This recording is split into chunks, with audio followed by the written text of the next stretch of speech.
my name is Fraser Simons. This is my channel, Springboard Thought. Today I'm going to do the weekly reads one day early because tomorrow is my mother's birthday and I won't be here. And so I thought, why not get the jump on it? It's unlikely I'm going to finish a book today or tomorrow, but you never know with me. And if so, then maybe, next month or next week will be padded a little bit. Also, this should be slow, which I always say, because I read 11 books, but 5, I think, or 4 at least, are Booktube prize books. So we'll see. So I read Where You Come From by Sasa Stanisic, and How to Order the Universe by Maria Jose Ferrada, Inseparable by Simone de Beauvoir, and More Than I Love My Life by David Grossman. Yeah, those are the Booktube books. So I can't talk about those, so I will start with Lysistrata by Aristophanes.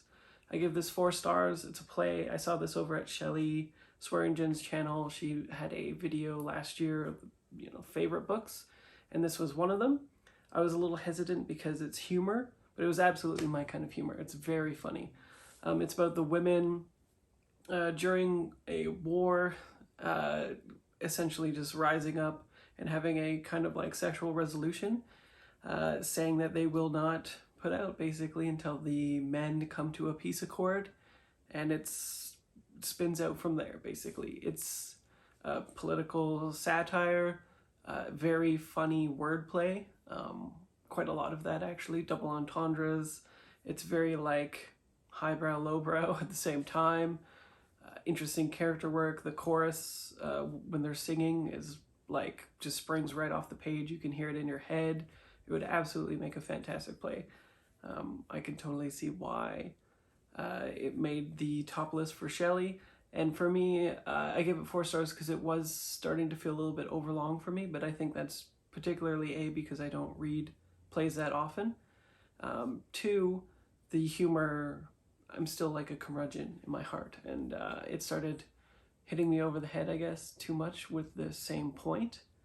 And even then it was still fairly short and still felt a little long to me, like 130 pages, and because it's a play, they fly. But I don't know, yeah, something about the pacing just didn't work for me. But fantastic translation, adaptation. Yeah, I'd see it in a heartbeat, basically. Next, I read Ace, What Asexuality Reveals About Desire, Society, and the Meaning of Something Cut Off by Goodreads, by Angela Chen. I give this 5 stars. So I don't really talk about this on my channel often, but if you have seen reviews where there's been ace representation, I get very excited because I am ace.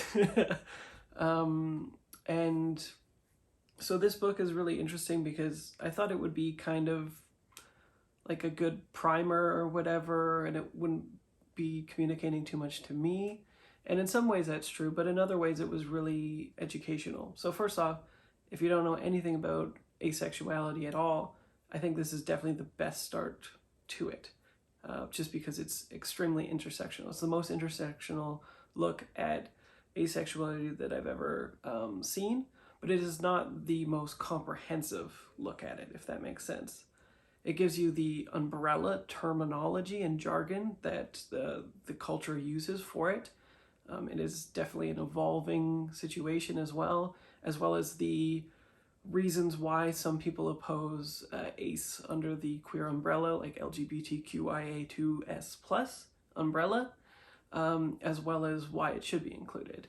What the fight for ACE rights looks like in culture today, and why it would be beneficial with intersection of social justice and feminism, of course. And then it just tells you what it is. So within the spectrum of asexuality, it does a very good job of breaking down, for instance, aesthetics versus sex appeal, like sex drive, libido being completely removed from the full spectrum, basically. Just if you're horny, if you have a sex drive, that's a completely separate thing. If you're aesthetically attracted to something, that's a separate thing. If you're romantically attracted to somebody, that's a separate thing. And if you're sexually attracted to somebody, that's a separate thing as well. So obviously there's a wide range of where you could fall on either of those things. Some people are aromantic, meaning they're not into romantic relationships whatsoever. They just doesn't click for them.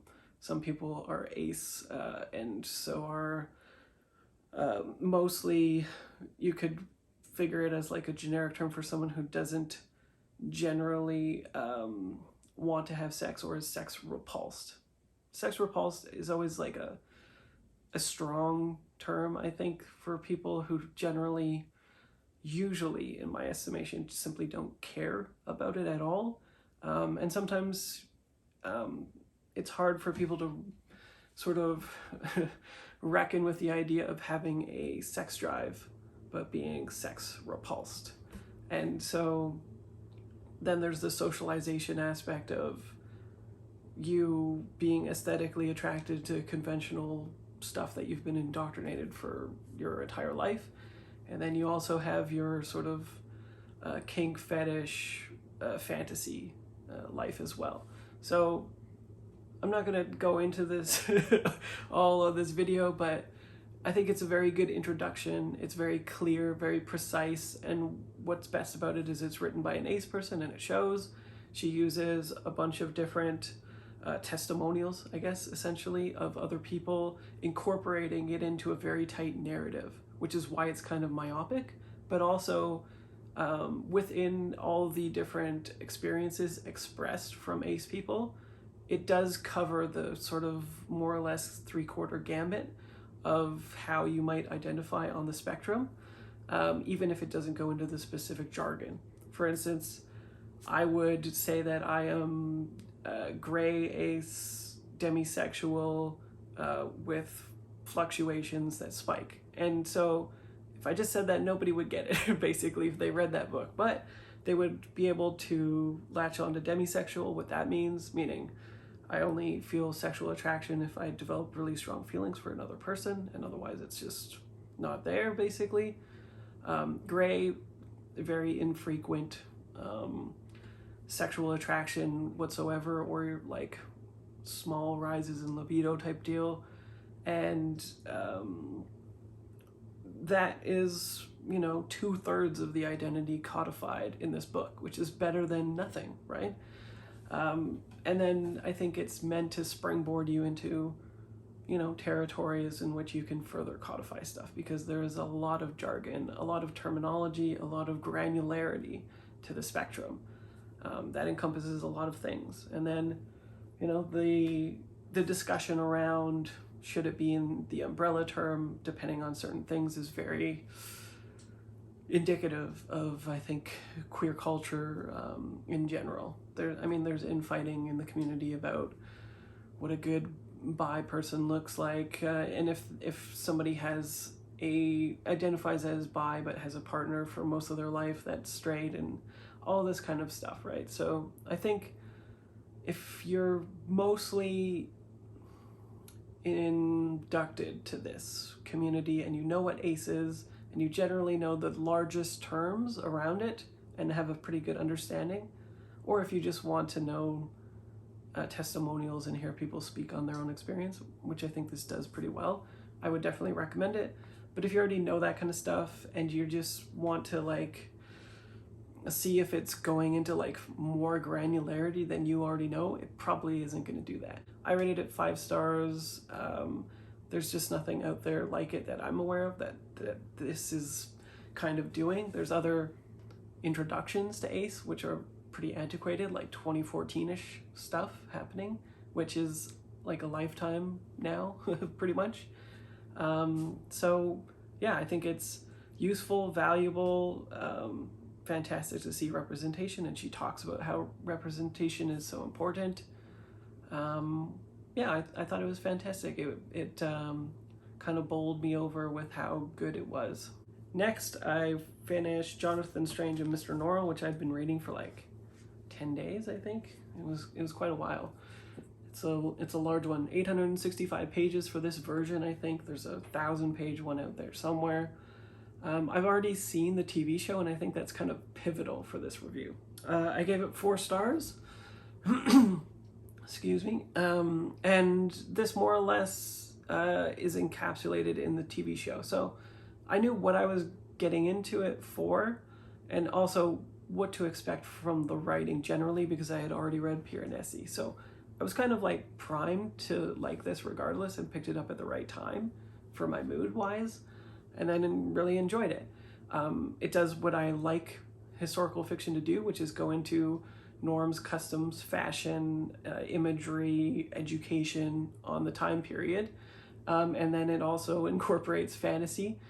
I would say the magic system is a mix of like soft and hard world building and magic system, in such that it's like some things are hyper specifically codified on as to how magic works, and other things are just sort of like hand woven into it, where you just sort of have to roll with it, which isn't my favorite mix. I prefer that if you do codify things to a big degree, stick with that probably, right? Don't mix and match, but you know, it kind of works. There's so much buttressing in this with the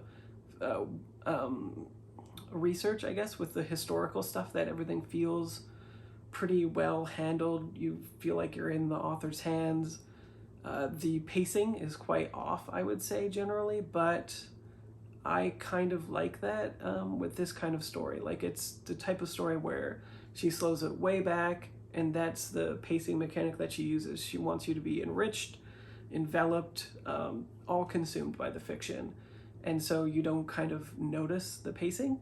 And because I knew all of these things from the show, which I had already criticized for the pace, I was well aligned for it, like I was saying, so no complaints there. It's very interesting. It's very, capital E English, I think. It has good things to say. It's critical of imperialism. It's critical of privilege. An interesting story with a lot of different stuff going on. I think most of which is unpredictable. And I would definitely recommend it if you are a fan of maximalist works. Like, this book is undoubtedly intersectional with literary works. Like, it is a maximalist effort that I think actually is done quite well. And so the nice thing about it is sort of reading a maximalist work at this page count that does far more than what typical contemporary commercial fiction fantasy does. It's far and away better than that. So if you generally pick up like Sanderson books that are 1,000 pages, and you can deal with his pacing, and you can deal with his contemporary, very sort of like what I would call sort of bland diction, then I think you could handle this, as long as you're invested in the setting and you're invested in this sort of like ancient magic mythos combined with historical fiction stuff happening. You have to really buy into the conceit, because it's such a huge investment, but as long as you do that, I can't imagine being disappointed, really. The disappointment would come mostly from expecting genre fiction, expecting normal pacing, and expecting granularity, I guess, when it comes to how she renders a setting. Then I consumed Young Mungo by Douglas Stuart, again on audiobook. I read this with Shelley Swearingen because we are reading it with the Up to No Good book club, and I specifically hit up Shelley because I thought it would be interesting, since she A, hasn't read Shuggie Bain, and B, is consuming it in physical format for the first time, whereas I'm consuming it on a different format and on audio. So I wanted to compare and contrast the experiences. And I actually do think I liked it quite a bit more the second go around, but it still didn't quite eke out a 5-star review from me. There's some hangups for me, mostly embedded in the perspective. There's a remoteness to it. It's about a questioning 15-year-old, somewhere on the queer scale umbrella, kid named Mungo, who's 15 years old, who's dealing with toxic masculinity on all fronts. His mother's internalized it. His sister's got a strange relationship, if you can even call it that, with a authorial figure in which it is essentially an illegal relationship as far as I can remember. His brother is a really, really, really toxic figure in his life. He's like a head of a gang and is essentially trying to make a man out of him. Gay bashing, homophobia is prevalent, as well as we assume all the rest of queer phobia in general, but for this it's mostly focused on homophobia. And Mungo is desperately trying to come into contact with his feminine side, even as the characters around him, for one reason or another, are trying to excise it from him.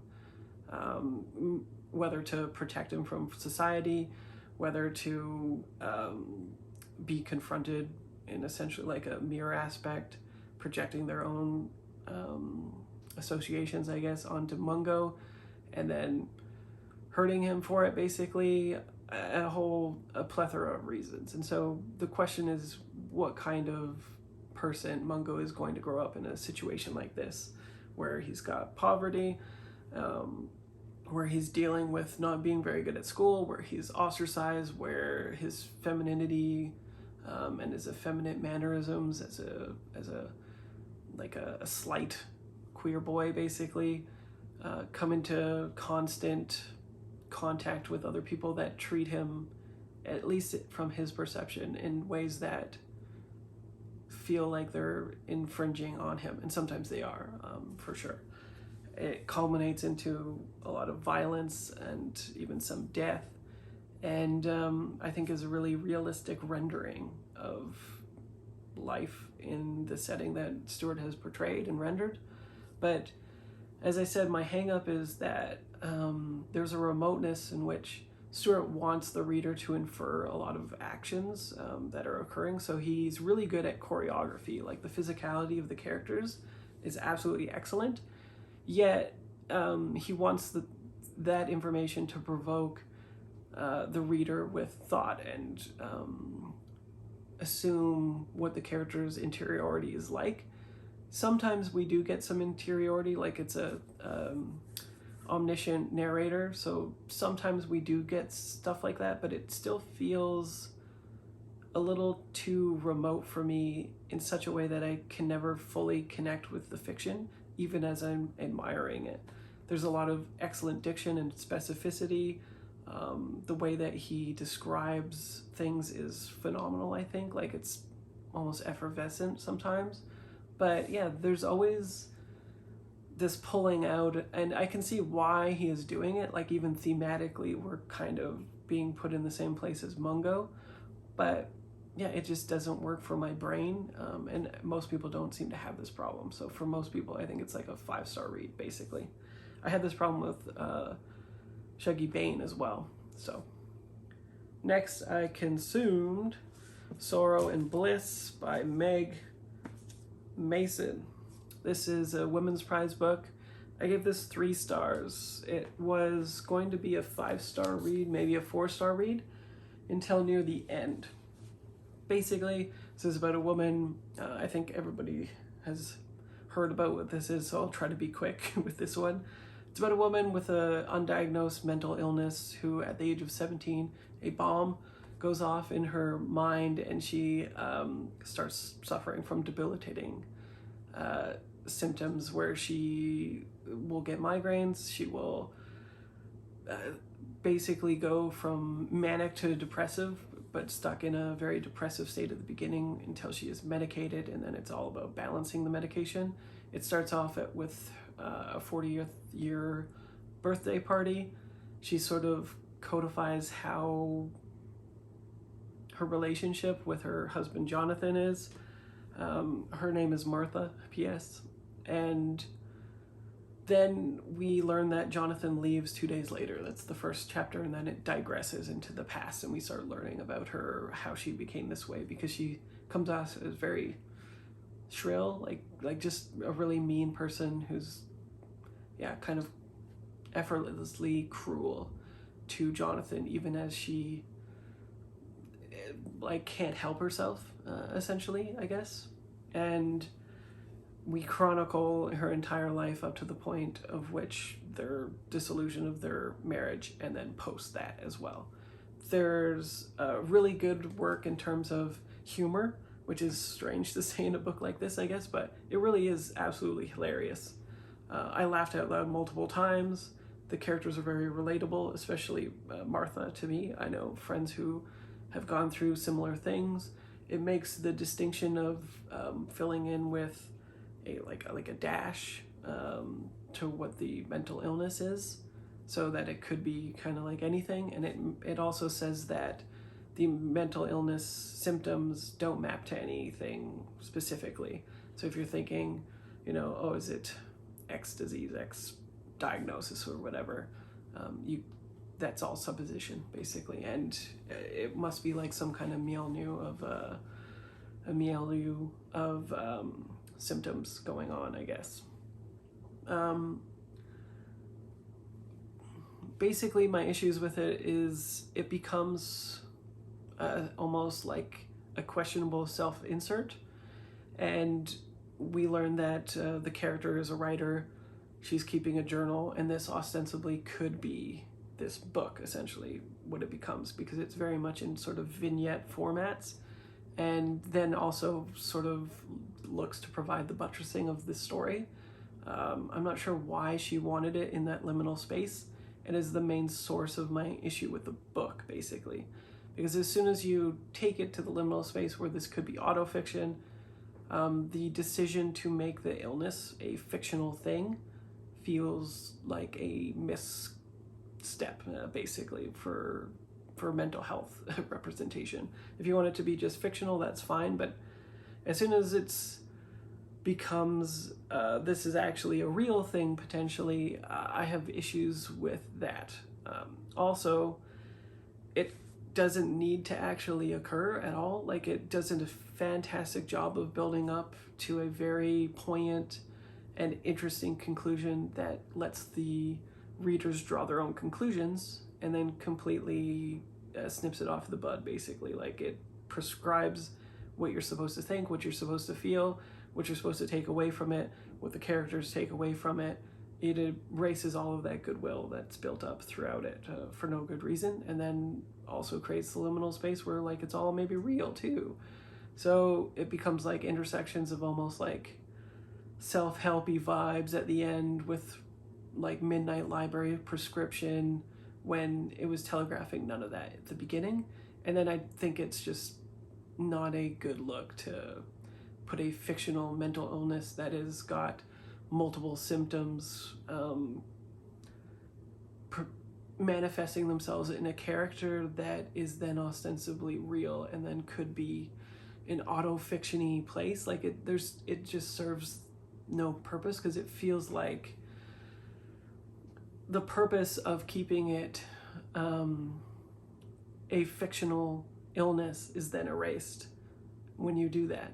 And again, because of the prescription that it wants you to feel, it transgresses into our out of fictional plane, and then feels like it's transgressing into areas that it has no business doing. So I gave it 3 stars in the end, even though up until the end it was fantastic. It's a little bit too sweet, a little bit of a bow tied at the end.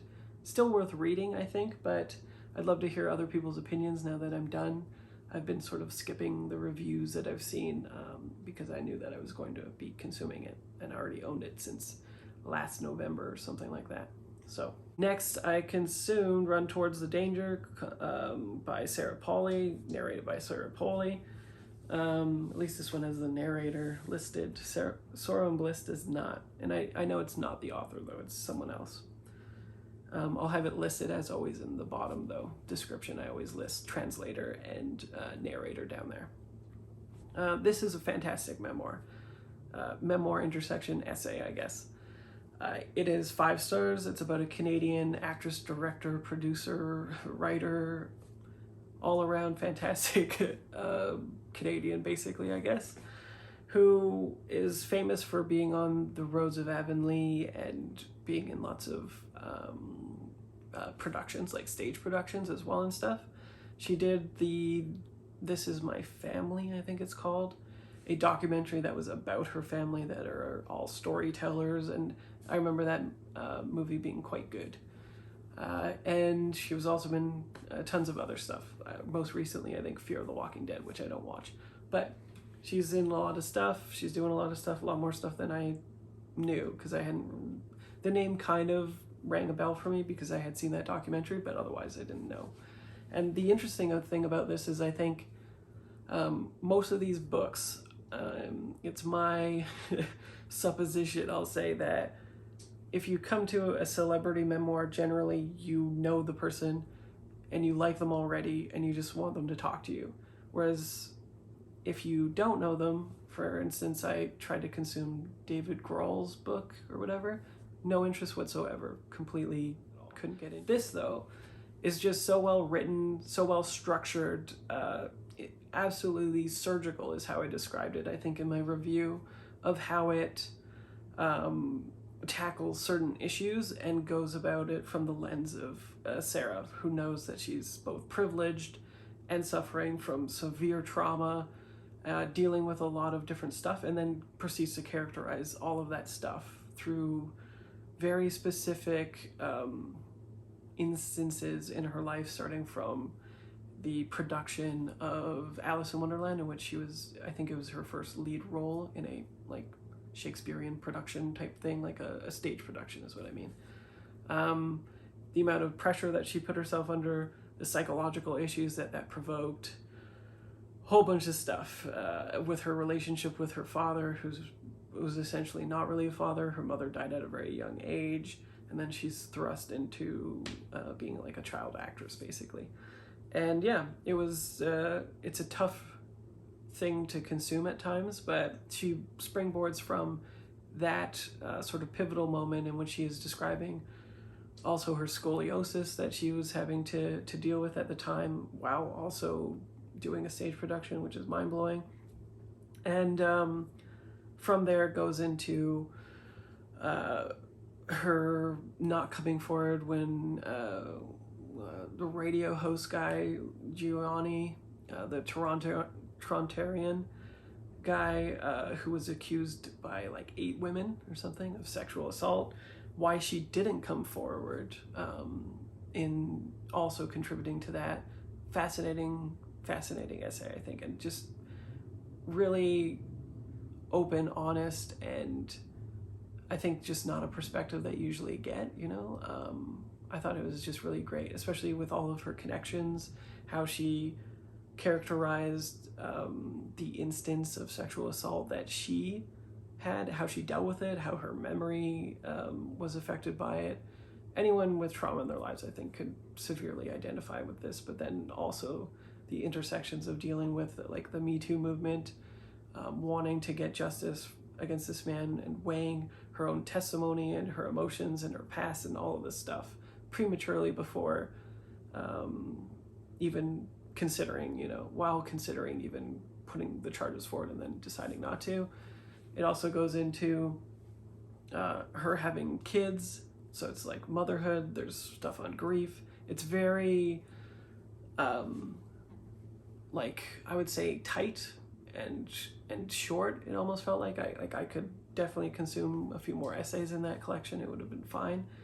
But she's so good at picking the specific moments that characterize everything about her that simultaneously you don't need anything else. Like, she's suddenly, from one specific instance or one very specific thing that she is speaking on in a specific essay, becomes everything about her, which is just good writing. You know, it's suddenly this one thing grows so granular that it becomes a human experience, a granular experience, and like a human conditional thing. Like, anybody could identify with what she's going through. So yeah, I cannot recommend it enough. Basically, it was just phenomenal. And then lastly, I consumed In My Own Moccasins, a memoir of resilience by Helen Knott, author and narrator of the audiobook. I give this 4 stars. This is an Indigenous woman's memoir that chronicles the time in which she's an adolescent, I think it begins with. No, it starts off with her sort of spiraling. She's was an alcoholic and was abusive with substances. and it kind of chronicles up to the point where she like hits her bottom and then starts to figure out when she's gonna do with her life and how she became the person that she's became. And then it goes into childhood trauma, teenage trauma, and specifically a brutal sexual assault in which she was almost killed and left at the side of a road, which is unfortunately the story of a lot of Indigenous women in Canada. If you don't know this, there's a lot of books on this, and I would highly recommend that you check it out. This is obviously specifically her story, but there's a lot of this happens. So she basically, you know, was left for dead and then picked up her life and then became an activist, a poet, author, etc. And it charts the path, but then it also is really good at showing Indigenous roots, trauma, residential school stuff, as well as how women in the Indigenous community deal with this specific kind of trauma and how it kind of is able to get away with them, you know, like with the socialization aspect. Because in her specific instance with childhood, it's from a loved one, as it often is, and how the community kind of like didn't address it, basically, from the internalized misogyny and dismissal of young women. And then outside of the residentials or the reserve, they're treated even more poorly from society and everybody else at a systemic level to a granular level of racism. So it's a very heartbreaking, intense read. Sometimes I think the structure didn't serve it so well because it almost feels like it's kind of spinning its wheels until the middle, and then it really gets going and it gets amazing. So if you do pick it up, I would really recommend that you at least try to stick through it till like the middle area, and then if it's still not grabbing you, then maybe put it down. But just because of how it's structured, she sets up a whole lot of stuff at the beginning that does pay off in the end. There's a lot more ground to be covered than it initially telegraphs, if that makes sense. I gave it 4 stars just because of the structure, but otherwise it was absolutely fantastic. Right now I am reading The Art of Losing, which is another Booktube prize book for me, and I am wanting to try to convey to you what I'm feeling about this book in an obtuse way, because we're not supposed to talk about it. But on Instagram I already posted this, so it should be safe, and if you understand it, then good on you. So I describe this book as, in the Updike sense, he has a famous quote, and if you know it, this is the true New Yorker of the book list. I think that's it for me. Hopefully this was relatively short, as I say every time. Interact with me in whichever way you want in the comments, and I will see you next video.